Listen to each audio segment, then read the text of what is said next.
Okay, so topic today. This is going to get good. I can't wait. Okay, so gut healing and spike protein detox. How does this work all together? So we're going to really focus on this nutritional based approach to chronic fatigue. There are other methods out there that you can do, like people use hyperbaric, they use IV treatments. We're not going into that today, but those are options for people. Some are cheaper than others. So we usually start with the lowest hanging fruit, which would be your nutrition, what you put in your mouth. Okay. Top diets for gut restoration and healing, and why are diets so important? We'll go through that in a minute, but we've got the elimination diet. We have the AIP diet and then ketogenic diet. These will all help to solve chronic fatigue through dietary avenues. So if you have an issue with fatigue after you eat a meal, you might want to look at maybe doing the elimination diet. To break it down, elimination diet really helps to restore and identify the triggers of the food causing the problems. So, for example, like a short-term dietary protocol for the AIP is really for people with inflammation, fatigue, and digestive issues. So, or skin issues. That would be like eczema or unresolved skin issues that just keep coming back and forth. There's a removal phase. So you're removing key foods for 3 to 6 weeks, and then you're going to slowly reintroduce those foods back into your diet. And you're going to identify, oh gosh, those peanuts totally make my skin go crazy. Or that, something super random like the spinach really bothers me. So it's considered a nightshade. So when we look at how it works, so we're going to remove these top allergenic foods like gluten, dairy, and I have a whole list. If you guys want the AIP diet, I can email it to you. You can put it in the chat, like just put AIP, and I will grab that after the call and I'll just email that out to you if you want how to do it pretty simply.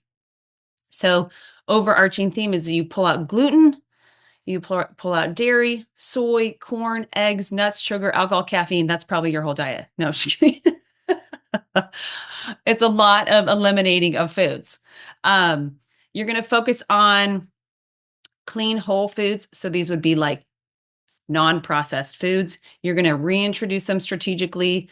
Elimination is close to the AIP, but it's slightly different. And I think I might have reversed that. So, and why it helps. If you have food sensitivities, it will stress the immune system. It improves your gut health. But again, you don't want to not reintroduce foods because you want like food diversification, because that helps your gut biome. If you go down to like a very small diversity of food, guess what? Your gut biome will be very poor in diversity, which means you're going to have more inflammatory issues when you consume food, and you're going to have lower species in your body because you pick up like different good bacteria species and bad too with the diet that you're consuming, whatever food you're consuming.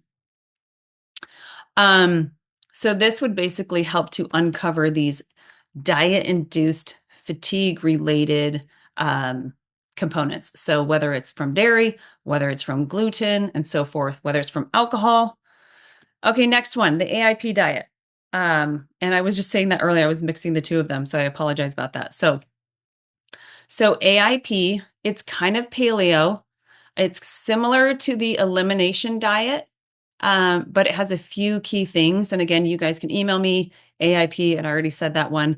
But you're removing like legumes as well with this one, dairy, eggs, nuts, seeds, nightshades, processed foods, and things that have additives in it. So that would be like natural flavors, artificial flavors, of course. Hopefully you don't have anything with that, but it does get into our foods.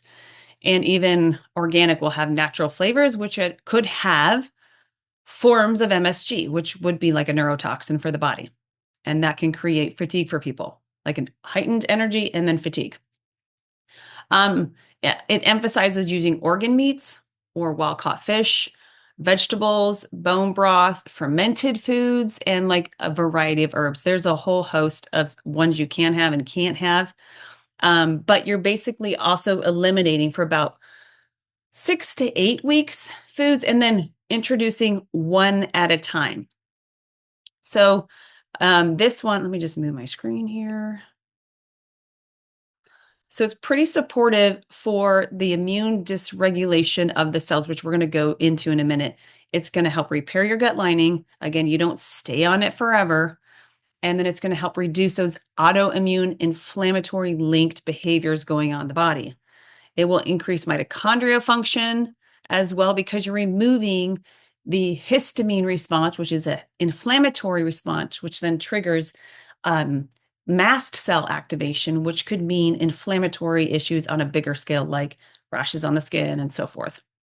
So, next diet, I like this diet generally for most people because it's so close to how we should be eating without going overboard on any one type of food, and that is ketogenic diet, keto plant-based.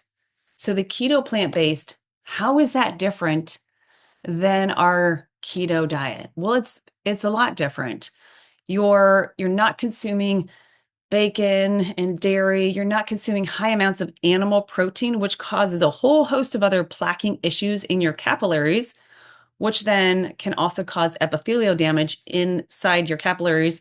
And that means blood flow, oxygen cannot get transferred to other areas in the body. And the plant-based, you're just increasing more of your foods like avocados, coconut oil. You're doing moderate amount of fish and so forth. So the big thing with it is you have to be paying attention to your carbs if you're going to get in a ketogenic state. You can count your calories and see it in the start, and then you kind of have a good idea. I do also have a diet plan for that as well.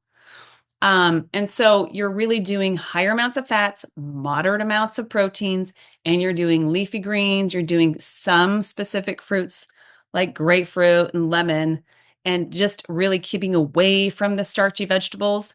And within a week or two, you'll start to feel, typically it's about 2-week markers if you're a female, 1 week for males, you're going to see your energy go up because it's really driven towards mitochondria function. So really the key goal is it wants to help regulate the mitochondria and the activation of that. And then how your brain uses ketones, your ketones in your body. So kind of a baseline. The brain works on glucose and ketones. You can have energy short term with sugar and then it goes away. And then you have low blood sugar levels and that can create brain fog and brain fatigue. And then you can have ketones, and ketones, interestingly enough, are the prime food, clean food for your brain. They typically get metabolized, like fats will get metabolized in the liver and they'll break down into ketones. But if you have starches in your diet, you will not be able to get into that ketogenic state. Now, one little trick you can do is like ketone IQ. They have these exogenous, which means outside the body ketones that you can consume to push you into ketosis. And that will now convert the way your body's metabolizing. Now, the body's not usually one way or another way. It can be both ways. Like you can actually be simultaneously, like for an athlete, you could simultaneously be burning like carbohydrates and burning fat for fuel at the same time. But when your focus is for energy and removal fatigue, like being in a ketogenic state will give you more energy. There are some nuances to it for thyroid health and so forth, which is why I recommend having some type of carbohydrate like berries and so forth drip throughout it. But overall, the ketones to the brain will give you your best, cleanest fuel. So ketogenic diet improves blood sugar regulation, which is really key for energy for your day. If you're dumping middle afternoon, like the ketogenic diet will help kind of keep you more stable through the day. So like in the morning, for example, if you are doing intermittent fasting or an OMAD diet for that matter, which is like one meal a day, and you wanted to get into a ketogenic like state really fast, you can do it 2 different ways.